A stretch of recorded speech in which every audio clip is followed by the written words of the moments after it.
C'était en novembre dernier. La coordination rurale mobilisait ses troupes à Périgueux, dépôt de pneus devant la préfecture, et en fin de journée, les syndicalistes agricoles s'en prenaient à la Fédération des chasseurs, avec pulvérisation de lisier et dépôt de têtes de sanglier.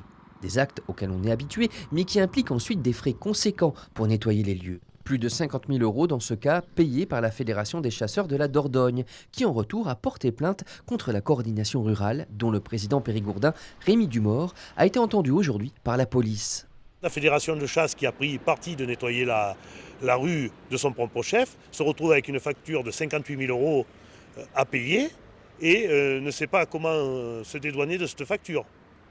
Parce qu'ils ont voulu faire passer la charrue avant les bœufs. Personne ne leur a demandé de nettoyer la rue. Contactée, la Fédération des chasseurs n'a pas voulu s'exprimer sur le sujet, tout en maintenant sa plainte.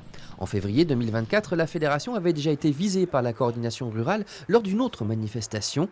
Le point de friction entre ces deux acteurs de la ruralité, c'est l'indemnisation des dégâts causés par les sangliers. Ils font tout pour retarder les paiements, les indemnités. Ils ont toujours peur qu'on les vole quand on fait une demande de dégâts. Et ça commence à bien faire. Il faut leur faire comprendre que s'il y a tant de sangliers, c'est à cause d'une mauvaise gestion ces dernières années. Après cette audition par la police, ce sera au parquet de donner une suite à la plainte des chasseurs. Dans une autre affaire, Rémi Dumort est convoqué en mai devant le tribunal de Limoges, cette fois pour propos diffamatoires.